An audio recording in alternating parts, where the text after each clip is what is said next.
Another day, another video. In this video, we are talking about Calgary real estate. Now, if you know me, well, I've been in Toronto real estate for about 8 years, and I've been doing leases, property management, sales, pre-construction, all the jazz in Toronto. But over the past year, things have led me to believe that Calgary is really the option and the investment to buy right now. So I'm teaching you guys why I think Calgary is the next place to buy in Canada. So let's check it out.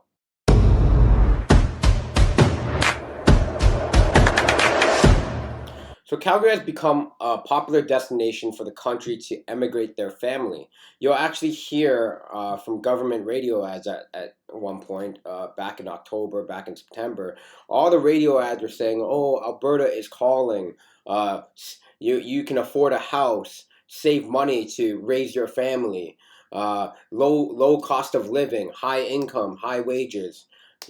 Things like this have really led me to believe that Alberta is going to boom a little bit. Maybe not like a huge boom like we saw in for the past 6 years in Toronto, but we're going to see a lot of people start immigrating to Calgary and Edmonton, and specifically Calgary, just because when you think of Alberta, although Edmonton is the capital city, but Calgary is the one that's a bit more developed. It's got the international airport, and when I think of Alberta, I really do think Calgary first. Also, it's also got Banff, which is much closer to Calgary than Edmonton. So at least I think Calgary first before Edmonton.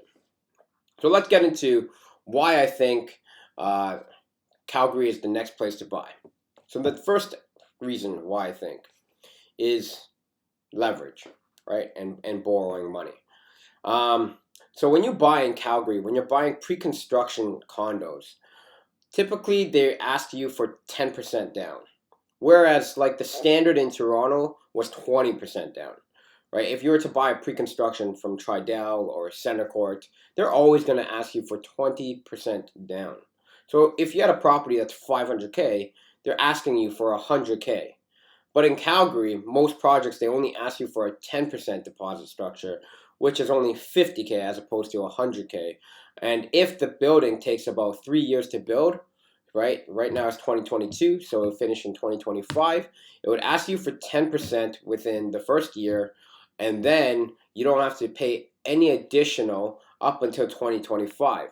And if the property price was 500K, then in 2025 you would owe the remainder 450K, in which you can use an additional down payment plus mortgage to pay off that 450K, or you can just mortgage the whole thing at 450K, depending on your mortgage terms.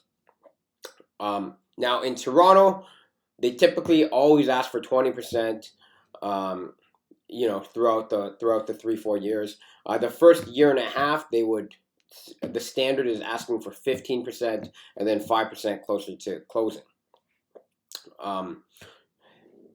So yeah, one of the big reasons is like Calgary allows for 10% down very, very easily, and a lot of the projects even allow you to do 5% down.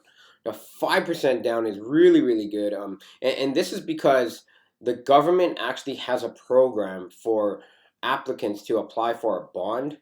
So if you had a mortgage pre-approval and you applied to the government for a bond, you can use that bond as a collateral to pay for 5% of the 10% down, which allows you to do 5% down. If you're more interested in the bond thingy, I'm going to have a link below. I'm not exactly an expert at that, so you can read up all about it. I'll put a link below, and you can read it.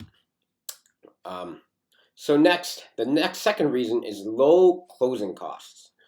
So the taxes and low taxes, actually. Yeah, low closing costs and low taxes. The taxes in Calgary is very low. So Calgary is ranked the 7th lowest corporate tax in all of North America. It's also ranked the lowest corporate tax in the entire country. So you're also not required to pay land transfer tax when you close a property. Now, if you're in Toronto, you're gonna have to pay 2x land transfer tax, and in other parts of Ontario, it's just 1x land transfer tax. even 1x land transfer tax actually hurts. If you're talking about a 500K property, and a land transfer tax, I'll just do a quick estimate of 1.5%, right? And I times it by 500K, that's already 7,500. So you're automatically saving 7,500, because you don't have to pay for that in Calgary. But in Ontario, you have to pay for 7,500, and in Toronto, you'd have to pay 15,000, which is basically a down payment, already a down payment that goes towards a Calgary condo, right? Because in Calgary you can find prices as low as 300,000, right? And if you're asking for 5% down with that bond payment, it's only 15,000, which is what you're saving from buying in Calgary because of the low closing costs already. So to really give you an idea, um, Toronto pre-construction has a ton of crazy closing costs, and I'll mention a few. Number one, I've already mentioned, is land transfer tax, the biggest payment. Okay, the second one, carry on warranty. You have to pay for a warranty company. You also have to pay the utility companies to set up the meter system for you, right? And each meter, if you're paying for water, electricity, gas, you'd have to pay $500 each, depending on the service. It's as high as 500. It could be a little bit lower. Sometimes developers cap that, but that is a fee that you have to pay on closing. You also have to pay development levies, right? Since you build a condo, the government has to supply your condo with roads and lights and grass and all this public stuff. And they charge the consumer for that, which is something called development levies. And typically they're capped between $10,000 to $20,000. So if the development levy for that project was 15,000, well, in Calgary we don't pay development levies, so you're saving on that as well. Now, if you're an investor buying a pre-construction in Toronto, you'd also have to pay for HST rebate, which is up to 24,000 if your purchase price is over 450,000. And unfortunately, the average price in Toronto is over 600,000.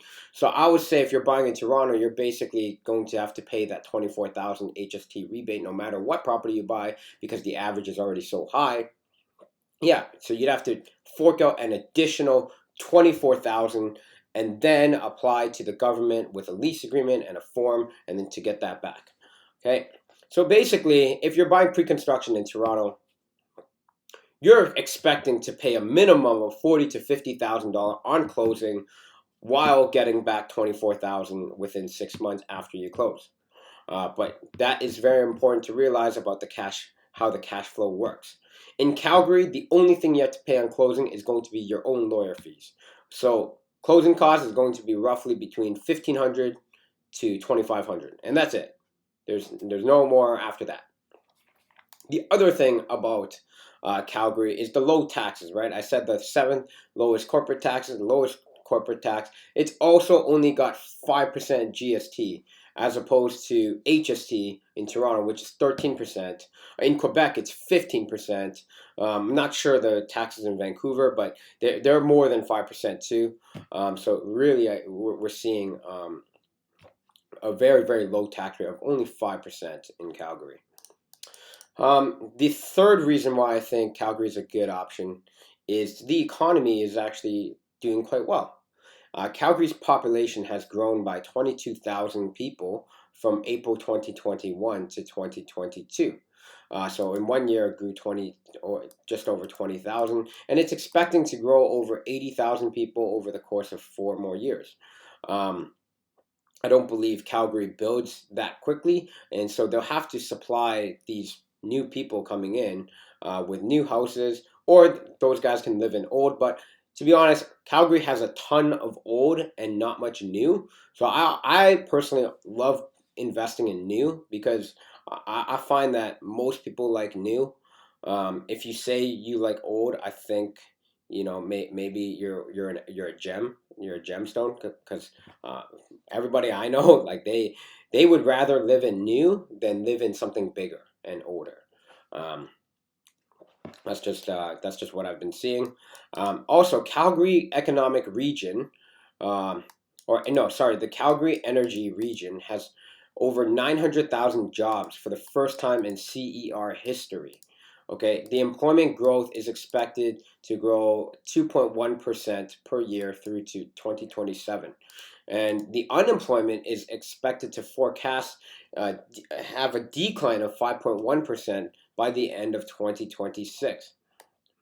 So you'll see a robust role for the energy sector within the context of the movement to cleaner energy should help drive local and regional growth as oil and natural gas prices remain strong enough through the forecast period to attract capital investment. Yes, oil is remaining strong, and the energy sector is staying strong, and we're seeing an increase in jobs and a decrease in unemployment. So with the increase in jobs, we're going to see more people come to Calgary as their job is there, and then they're going to either rent or purchase. So you'll see a heavier demand in real estate in general. Number four, the fourth reason is the market.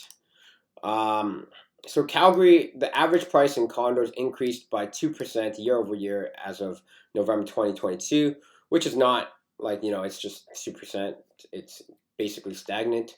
The average detached price increased by 6% year over year, and the average semi-detached price increased by 18% year over year, and 8% in townhome market. So however, when we look at the 1 month change though, right, if we saw from October to November, we actually saw a decrease in 4%. Now, what I'm trying to say here is that year over year for November, from last year November to November this year, we saw an increase in prices. Even with the interest rates going up, right? Interest rates gone up by, I'd say, 4% over the last year. The prices of Calgary still went up year over year. Now, if we compare the prices from February of 2022 and November of 2022, we actually see a significant decline. I think the number was about 7 to 8% decline on average, which is quite significant. So buying actually now in November or December, you're not buying at the peak. You are buying after the prices have considerably dropped. And, I think in the new year, once the new year comes, there's this sentiment that people have is, New Year's resolution, I need to buy a condo, I need to buy a property. And I do believe that sentiment is going to happen in this new year as well. Even if interest rates are rising, once the new year comes, there's going to be some people who are saying, like, yo, I need to buy a place, I need to buy a condo, I need to buy like a house, I need to buy something, right? And that should bring demand up in real estate. The other thing I want to say is the transactions have lowered significantly. We saw a 22% decrease in transactions year over year. We've also seen a general downward trend for listings in Calgary. In 2020, we saw 5,000 listings in Calgary. And then in 2021, it was 3,900. And right now in 2022, it's as low as 3,100. So we're seeing the lowest supply we've ever seen in Calgary. We're seeing the lowest ever supply. Number five, this is more of a thought in what I really think. I don't really have any data to back this up, but this is a millennial dominant market. And if you talk about any market, when it comes to tech or when it comes to kids, or when it comes to enjoyment, or real estate, it is millennial dominant. Back in the days, right, when we're talking 30 years ago, 40 years ago, the guys who dominated the market was baby boomers. So any industry that targeted baby boomers as their target market, they probably did pretty well in business. And today, right now, we have to follow the millennials. The millennials is the driving force of all markets right now. And I think that right now, if you're to ask a millennial to buy in Toronto or to buy in Vancouver, the first thing they're going to say is, I have no money. I'm sorry. For a $700,000 condo, to buy a $700,000 condo with 5% interest rate. You're asking me to borrow a minimum of 500,000. Just to qualify for 500,000, I'd need 150K income. So I have to divide that by 2, right? Right, because then I'd get a couple, right? A husband and wife each make 75,000. That's the only way to qualify. A couple 75,000 each have make 150K to get a 500K mortgage for a 600 square foot property, and it does not include parking. Okay, so that is a big ask. Uh, First, you need the 150K down, which if you're making 75K, to save 75K, it's going to take you about 5 to 6 years to save that at least. And then you need to find somebody in a relationship who's willing to take the other half, right, of 75K, and he had to have done that. Now you have 150K, and then you're gonna go buy a 1+den in downtown Toronto for 700K, and you're not gonna get parking, and you're only gonna get about 600 something square feet. Now in Calgary, right, you can buy a 2-bedroom, 2-washroom for 450,000, and it has parking, and it has locker, and it's got almost 900 square foot, let's say, right? So that's more size. You're getting more bang for your buck, right? It's easier to get in. The down payment of 20% of 450K is only asking for 80K or 90K, and if I split that in two, it's 45K each. Which I could say if I made 75K, 45K to save up, I could save that in about 3 years, which is it's actually doable. Like that's something that I can forecast myself to work hard towards. Just like a high school diploma, it takes me 4 years to get. This is something I can do 4 years. But to save a down payment for Toronto, it's going to take me like 8, 9 years. That's extremely overwhelming, and in many people's lifetime, I don't think they'll ever have $150,000 in their bank account. But if you're asking somebody to save only up to 50K, I think it's a lot less overwhelming for sure. Number 6, the sixth reason, lifestyle. So Calgary was ranked the most livable city in North America. It's ranked the 3rd most livable city in the world. There's actually a lot of many recreational things to do in Calgary, and because of the development, you're actually going to see Calgary's nightlife is quite strong. You see all the restaurants and bars, they open up till 1 a.m., 2 a.m. in the downtown. And then the next thing is they have science centers, they have museums. They actually have an international airport, as I was saying earlier, and they have a subway system. The international airport attracts immigrants from all over, right? You're actually going to see immigrants from Europe, immigrants from USA, from Australia. Some of them come to Calgary because they don't really go to Edmonton. If they were to go to Edmonton for the international guys, they actually have to travel to Calgary first and then take another flight to Edmonton. That's why I was saying Calgary is probably the first destination when you think Alberta. Also, the main thing is Banff. Banff as a recreation is huge. People literally travel from the world just to see Banff, because Banff is the Rockies, and it's really nice. Go visit Lake Louise. I heard it's really nice. I never been there myself. I actually went to Banff, and that trip, that was a business trip. It was too quick, so I could only really go to a small hike in Banff, and then I had to come back. But I never got to see the real Rockies and go past Lake Louise, and I'm really wishing I did that, because I've heard really nice things, and the pictures are extremely beautiful. So the 7th thing is the incentives, and I've actually covered a lot of this already, but I'll say a lot of them again. If you compare Calgary with the Toronto, the incentives are just better. You're getting lower deposit structures, right? You can buy in Calgary pre-construction markets with as low as 5% down, and your standard deposit structure is only 10%. They actually have rental guarantee programs, property management services. So, for example, the East Hill Crossings, if you were to purchase an East Hill Crossing, they provide a 2-year rental guarantee with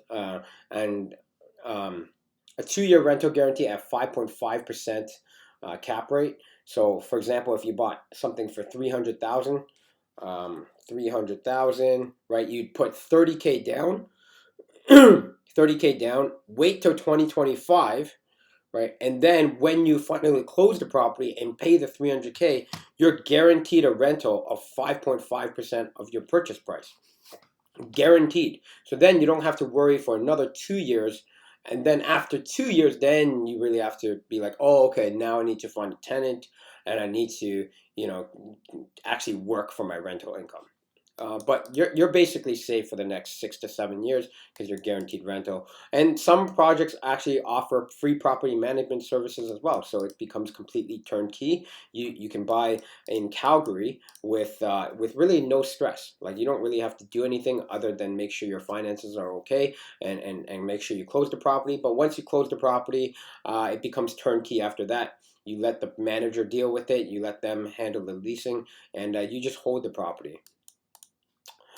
So of course, like the incentives are great, but I wouldn't chase incentives because real estate, there's more to real estate than just incentives, right? We have to think about the location. We have to think about the builder's reputation. We have to think about whether the price makes sense. So all that does factor in. So just because a place has 4-year rental guarantee and 4-year property management, just ensure that you know what location you're buying and what price you're buying at first before you like get your like eyes lit up and like, whoa, that's a great investment, right? Definitely do your research. So if you're interested in learning more about Calgary, there's a link below. We actually have a email list that we're doing. So if you want to join our email list, there's a link below. We got Instagram, Facebook, YouTube, and LinkedIn, Yelp, all that stuff that we'll provide links below where you can follow it. I hope you enjoyed this video, and I hope that I made your day better. Take care.